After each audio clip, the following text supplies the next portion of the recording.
So,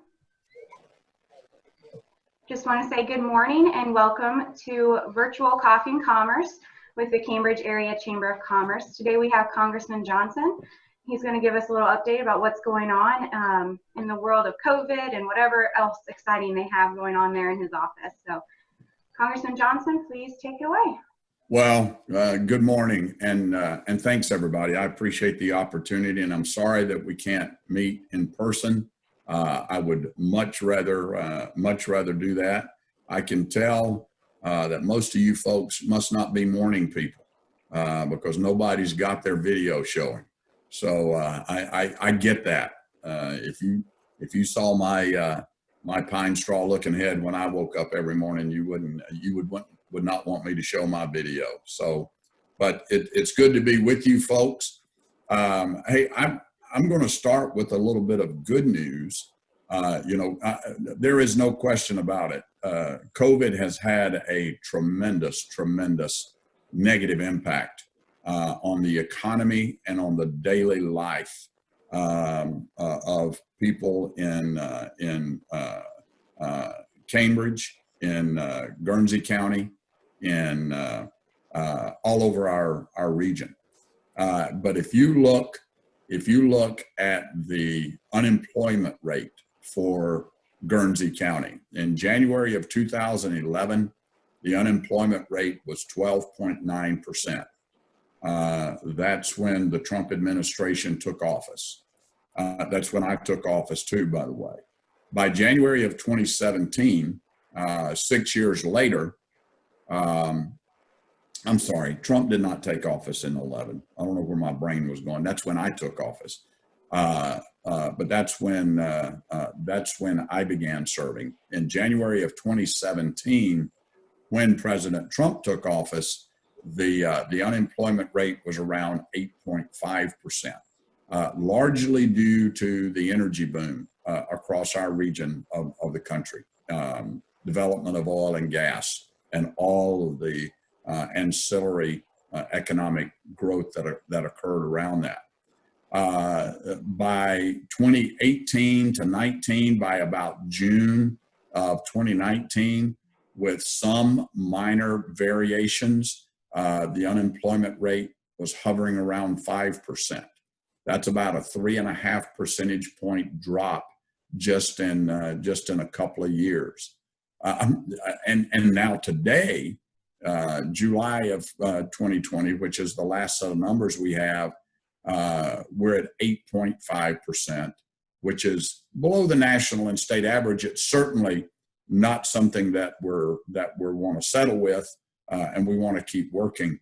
The point I'm making is that for some reason, and I think it's the intersection there at 70 and 77, the strategic location in the epicenter of the Marcellus and Utica Shale, a lot of business coming into or business opportunities coming into to Guernsey County.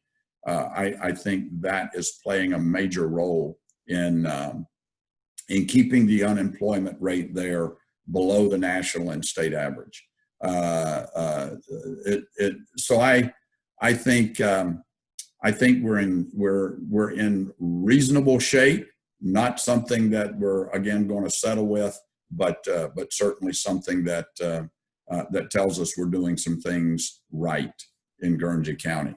Now, in terms of COVID relief, I'm just going to kind of surf over the top of these because I want to get into the Q&A period as quickly as we can, because I want to talk about what you folks might be interested in rather than me lecturing on what's going on in Washington, D.C. Many of you, most of you, I'm sure, watch the news outlets of your choice, and you probably already have opinions formed about what you see happening across the nation, both with the pandemic and with the increasing violence, the attack on our police and law enforcement, and we just seem to be fraying around the edges a little bit, and I'm concerned about that. But let's deal with COVID response first. There's actually been 4 responses by the federal government. I don't know why they called it phase 1, 2, 3, and then 3.5.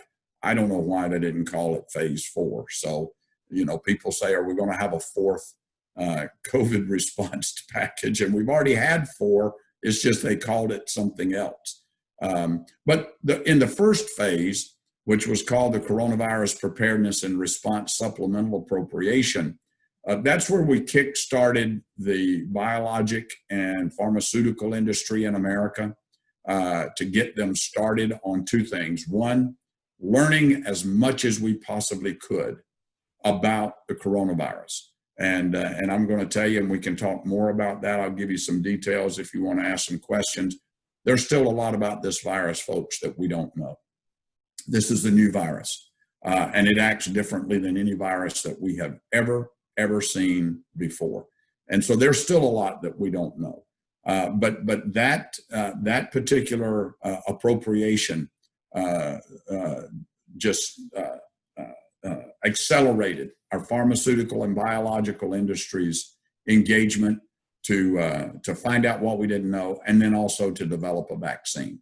I know you probably have some questions about the vaccine development. We can get into that into the Q&A also, but I'll tell you that we're getting very, very, very close, and we'll give some more details on that if you want to get into it. The second phase was called the Families First Coronavirus Response Act, and that's where we opened the door with billions of dollars for free testing, gave employers the ability and employees to put expanded sick and medical leave in place for employees, paid for, totally reimbursed by the federal government. 10 days if you had a personal episode with COVID, and up to I believe it was 12 weeks. I'd have to go back and look for sure, but I think it was up to 12 weeks of paid family leave as it related to COVID if you had a COVID related issue that kept you from working for a while. For example, if you had a child that couldn't go to school because the schools had been shut down and you didn't have childcare, those kinds of things. We also, one of the most important things that the Families First response did was break down a lot of the barriers to using telehealth. In January of 2020, Medicare reported that they had 500 Medicare claims for telehealth related services. By May, that number had increased to 150,000. It was huge. We're not going to walk back through that door. Telehealth has become the name of the game for many, many Americans, not only in rural America where it's so important, where people have to drive hours and miles to get to a healthcare provider, but even in inner cities to keep people from having to come into the hospitals, reducing hospital costs. Because if you look at our national debt, you find out very quickly that the largest driver of our national debt is the cost of health care in America. And we can talk for hours about that. The third phase was called the CARES Act, or the Coronavirus Aid, Relief, and Economic Security Act.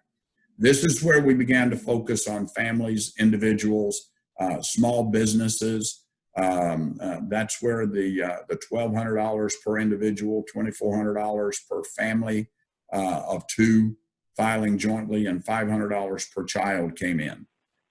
Expanded unemployment insurance. And I'm sure that some of you business people with the chamber this morning, you've probably got some problems with $600 a week of federal unemployment, plus what the state pays, paying someone more to sit at home than employers can pay them to come back to work. That was a problem. I did not want to support that.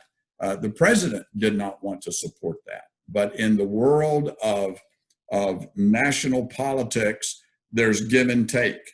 And that was one of the areas where the president decided that we had to give, and our party decided that we had to give because we needed to get this relief package across the finish line for individuals and families and small business owners. That has been reversed, as you well know.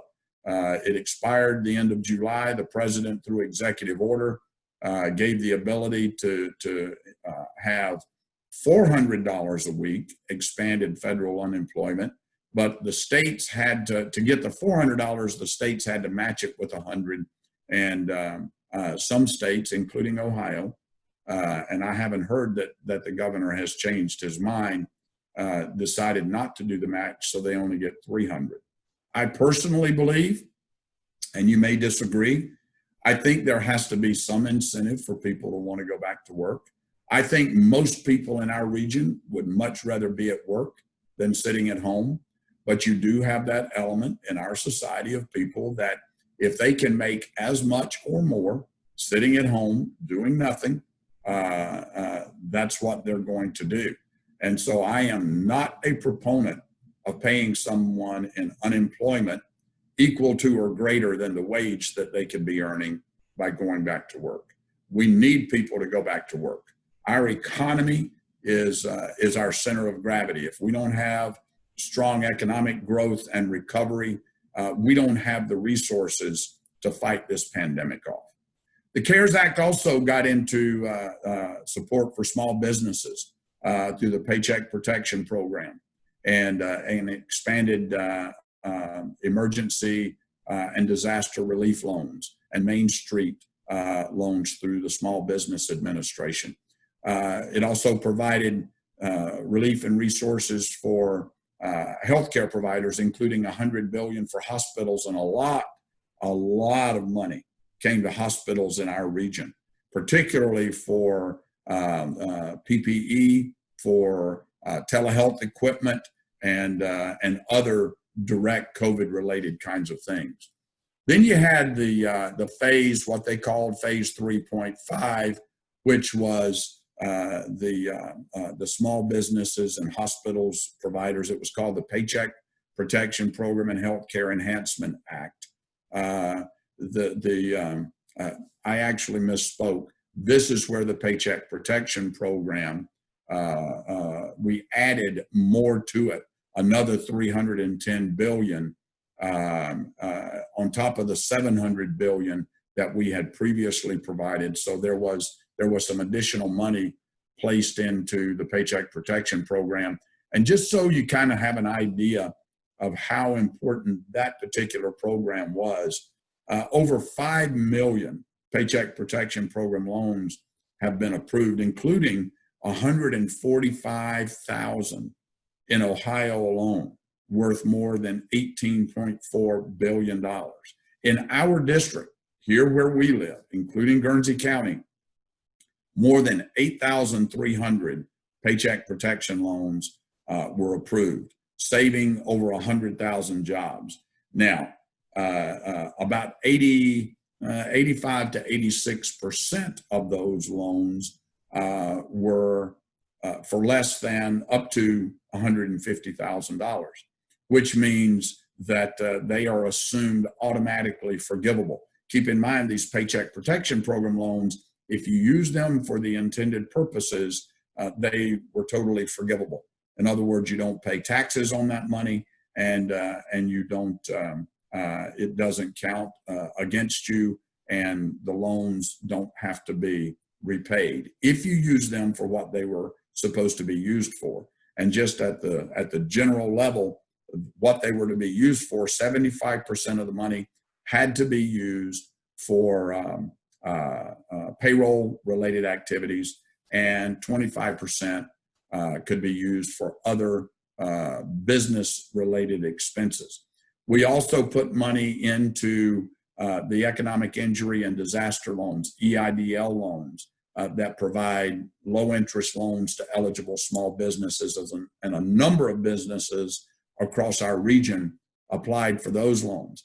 But the CARES Act did something additional. It established the grant program and provided an advance payment. So if you were a business and you applied for an EIDL loan, you could get an advance payment in form of a grant, which means it did not have to be repaid, an advance grant of up to $10,000, depending on the criteria of your business. So those are the things that we did from a financial perspective in the rounds of COVID relief.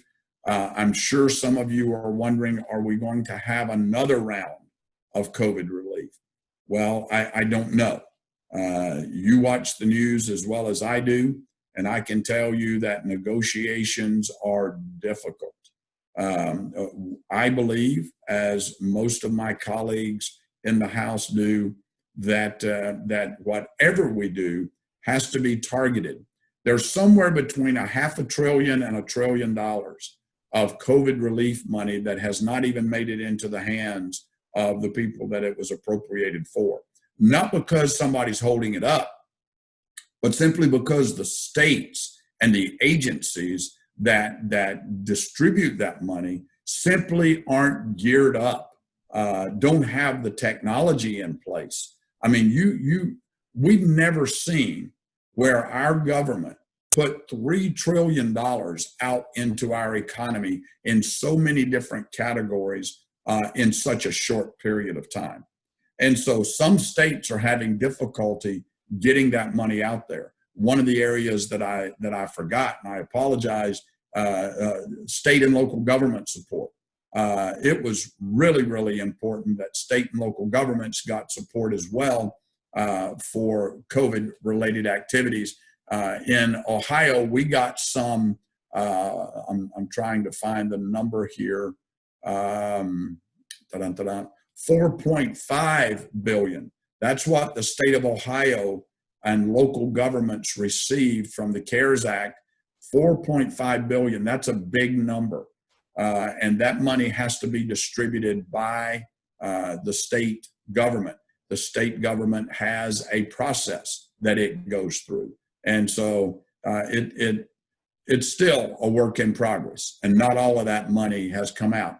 And we have found that there's also some of the restrictions, some of the rules that went around this money are too restrictive. For example, if you get money for a project, that project has to be completed with CARES funding, had to be completed by the 31st of December. And we're hearing from many communities that the kinds of projects that they're trying to do, you simply can't get there from here. Not with the impact of COVID on businesses, getting permits in place, getting workers on the job, getting estimates and designs for the project and those kinds of things. There's just not enough runway between now and the end of December to do that. And so we are looking at trying to provide a legislative fix to put some flexibility in what that money can be used for and how it can be used. Broadband became a central discussion because even though COVID did not create the urban-rural divide, there is no question that it highlighted the need for it.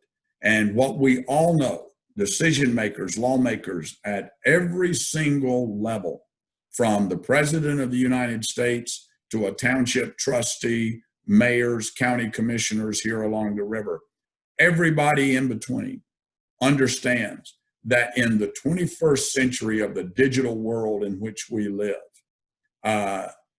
high-speed internet access is as important to a quality life and economic prosperity as plumbing, water, and electricity are. And so there is no question, because we've got people distance learning, we got people remote working, we got telehealth requirements. I had a doctor in the county just to your west, Belmont County, an oncologist that called me. He said, "Bill, I've got a problem. My internet service provider has got a fiber drop just outside my driveway, and they will not come into my house and install the fiber connection inside my house, I need to be able to manage my patients through telehealth, because there is no other more vulnerable patient in the world than a patient that is undergoing chemotherapy for cancer treatment. He said, my patients could die within a matter of hours if they contracted this virus. It would not take days and weeks. And so my office worked with that internet service provider to make sure that they got in there and connected his fiber connection up. They didn't like it that I intervened, but I reminded them that they were getting paid and they were getting recognized as an essential service, and they had a responsibility to go do that, and they better figure it out. And they did. So we were happy that it worked out that way. But you can better believe that the focus on solving the rural broadband problem has reached an epic level, and everybody is engaged in the process. There's going to be about $16 billion in what's called the Rural Digital Opportunity Fund that's going to be auctioned off this fall. Starting next month, that money, those auctions will begin to be announced. And internet service providers that applied to service a particular region in rural America, the internet service provider that offered the highest level of service. You see, we've got a problem here in rural America. The government minimum for broadband is, hold on one second, folks. My wife is at the hospital and she's calling me. Let me see if everything's okay. Stand by one second.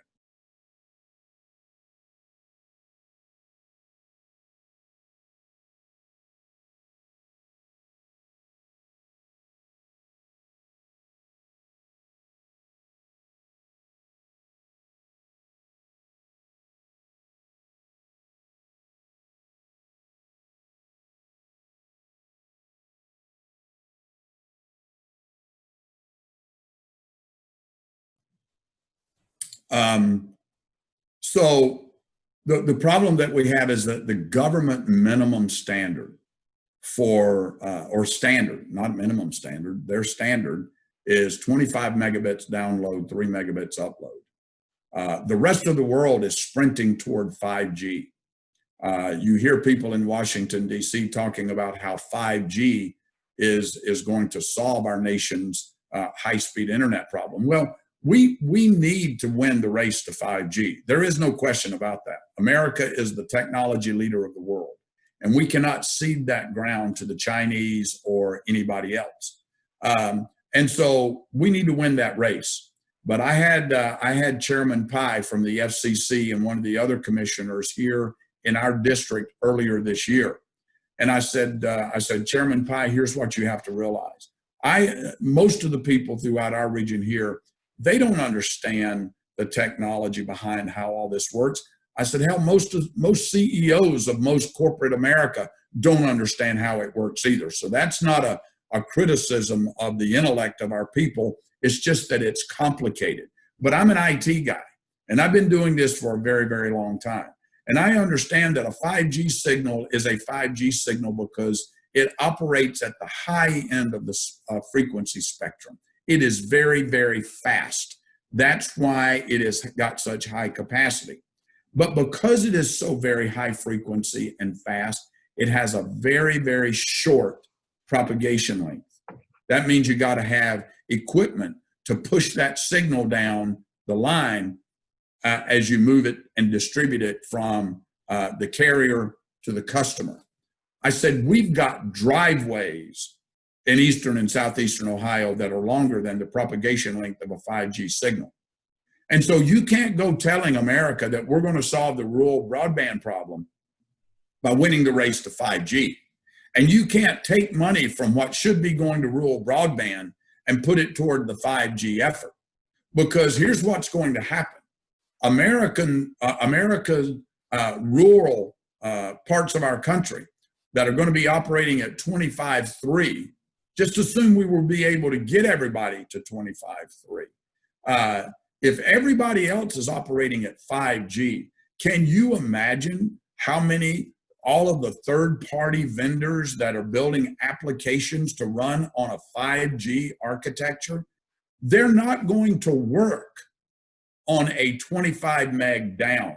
It'd be like using an old Atari computer and trying to process major business applications that we have today. Same kind of concept. He said, Bill, you're exactly right. He said, and trust me, we are watching that. So we are on dual paths here. One, to win the race to 5G, but also to solve the rural broadband problem. And I'm not going to be satisfied, and I'm not going to stand by and settle for a minimum 25 meg down, 3 up standard for rural Appalachia. And we're not going to settle for that. Well, look, I've been talking for nearly 30 minutes about all of this stuff, and there's so much more that I would share with you if we had hours, but we don't have hours. So why don't I just open it up for questions right now and let you guys tell me, ask me what's of interest to you. I'm standing by, ears and eyes open.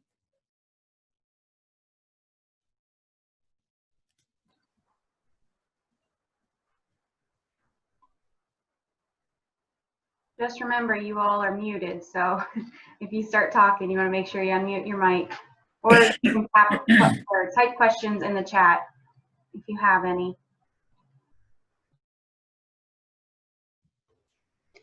The only question we had over here was about the high-speed internet. My coworker and I both live, out by Cumberland, so we're kind of out there in the boonies. Her more so than me, and she said that you spoke exactly on what she was most interested in. So I thank you. Well, thank you, Peggy. I had a mother. I did a telephone town hall and had somewhere between 20 and 30,000 people from Appalachia on the phone call at the same time, and I was taking questions. Well, needless to say, with that many people on the call, not everybody gets their question answered, but a mother managed to get into the queue, and she was crying. And she said, I am very concerned about my child's education. We live way out. I don't have access to the internet. I have to go sit in a Walmart parking lot to get access to a hotspot to do my kids' schoolwork. I can't get a hold of their teachers online because their teachers have got their own set of problems with COVID, and they're not very responsive. And I don't know how to teach my child these high 21st century high order mathematics concepts, and he's struggling. What do you expect me to do? Now, the only thing I could do in her case was to refer her to her school district superintendent and the Board of Education where she lived to make her concerns known. But this is a big problem across our region. I mean, we've got teachers. I had a teacher that had to go sit in the Walmart parking lot to do online sessions, to do distance learning before last school year ended. And so I hear you, Peggy, and I totally get it. I wish that I could snap my fingers and solve this problem today. It is a complicated problem because in our region of the country, much like other rural regions of the country, there's not a one-size-fits-all model that's going to solve this problem. In some places, it's going to take cable. In some places, it's going to take fiber. In some places, it's going to take wireless. In some places, it's going to take satellite signals. Let me give you one element of hope, though, that the news is not talking a lot about, but we know it because we have been in the briefings. Some of the leading technology companies in America, Amazon, Google, Elon Musk, the guy that just that just put a couple of astronauts up to the space station and back, and with a rocket that can be reused 10 times. My gosh, what an improvement in technology that is.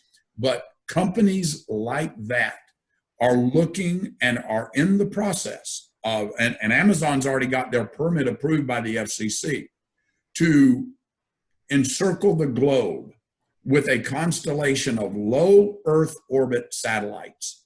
I'm sure many of you have probably heard of the Dish Network, TV, cable, etc. The Dish Network is a high altitude satellite constellation. And because of that, it has latency issues. It has reliability issues because of weather phenomenon and other things that go on in the atmosphere.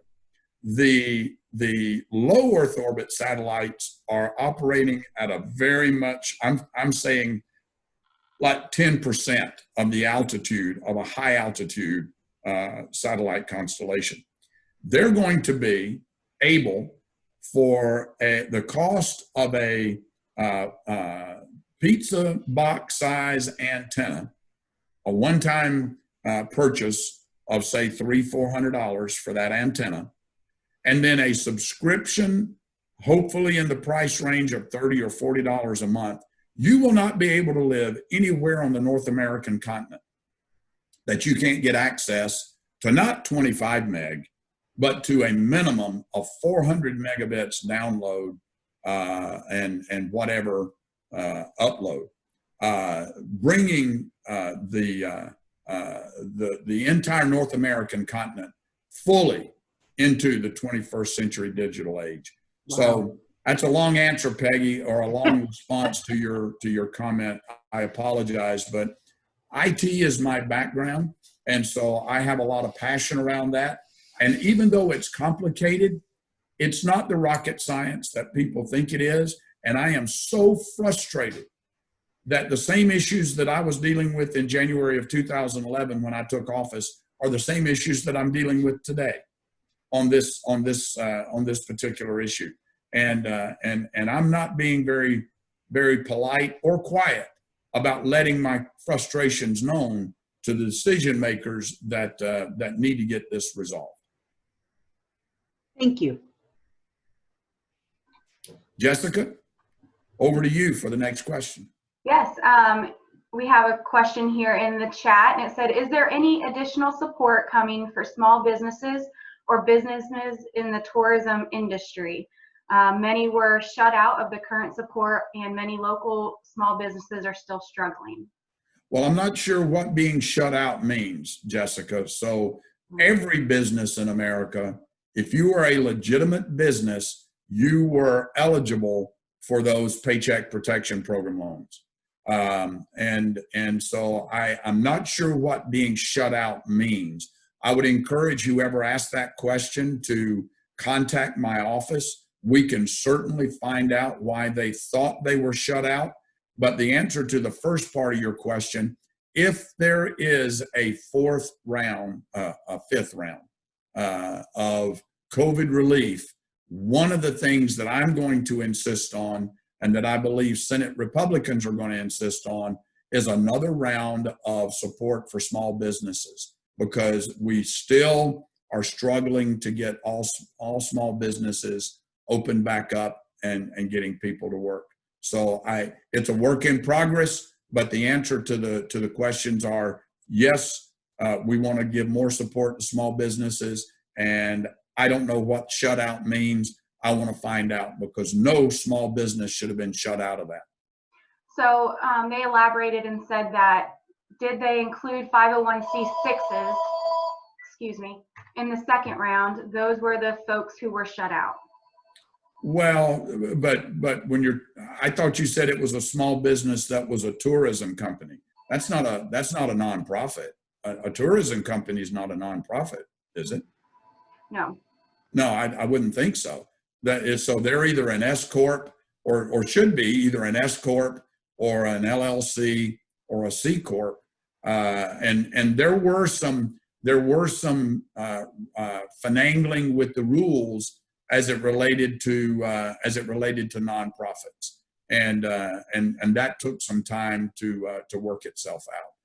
As we had problems also with colleges and universities becoming qualified for a Paycheck Protection Program, because initially they were including work study students as full-time employees, which through most universities like Zane State, Marietta College, and Washington State, and Muskingum University, threw them over the 500 employee mark for full-time employees.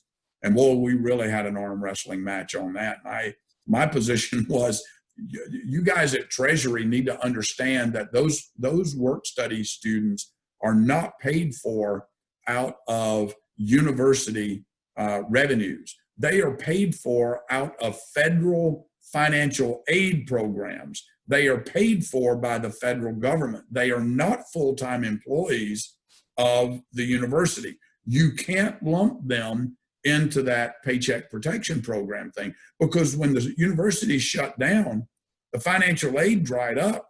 Those students had no way of supporting themselves the rest of the term through distance learning or otherwise. So anyway, so tell that person, please contact my office. I would like to dig into why they think they were shut out. Yeah, we'll make sure they get that information to contact you. Thank you. Okay. Does anyone else have any other questions? I was also curious about the broadband, so I'm glad you touched on that and explained that very well. Hi, Congressman Johnson. This is Michaela Pollitt from Muskingum University. Just wanted to say, of course, thank you for providing this forum today. Really appreciate it. Wanted to get any type of update regarding higher education, Muskingum University in particular, if you have anything from the last time that we spoke. I know that the liability protection is still something that's really, really important to Muskingum, and just wanted to see if there was any update on that front. Liability protection is an issue for not only for universities like yours, but small businesses or any size business around the country. I hope I don't offend anybody. If there are any ambulance chasing lawyers on this call, please forgive me. But the lawyers are lining up for the liability lawsuits for people filing it saying I caught COVID when I went into your business, or I caught COVID at work because my employer made me come to work, and that kind of thing. First of all, you're never going to know in many cases exactly where you contracted the virus, if you contract the virus. But businesses and universities, there needs to be liability protection. We need to get people the help that they need when they contract the virus, but the virus does not know county lines. It does not know security doors. It does not know off limits in the companies. It will jump over and go around anything and everything to attack anybody. And so we need liability protection. In terms of funding, more funding for higher education, the short answer is, I don't know, Michaela. I know that there was billions, and I want to say the number, if my mind serves me correctly, there was about $10 billion provided for higher education for universities to manage their COVID-related issues. And I know that probably did not cover everything. I have been in conversations with many presidents and university leaders. So I hear what you're saying. As discussions move forward with another round of COVID relief, I do know that higher education is on the table. What amount it will be or what form it will take, I do not know. That's very helpful. I really appreciate the update. Thank you. You betcha. All right, any other questions? It's coffee time. It is. I need mine. Well, thank you very much again for coming and speaking to us. We appreciate it, and stay safe during this Okay. time. And all of you do that too. And please, you know I've got an office there in Cambridge. Ashley Carlin, who you see her smiling, bright-eyed face on the video there, we are available to you. If you haven't heard me say this before, let me say it now. I work for you. It's not the other way around. So if you've got a problem, like the business who didn't get qualified for Paycheck Protection Program, there are other opportunities for that business to get some support. Please, if you've got a problem with any of this kind of stuff, reach out to our office and give us a chance to see if we can help. That's what we're here for. All right. Thank you. Okay. Thank you, folks. Have a great day. You too.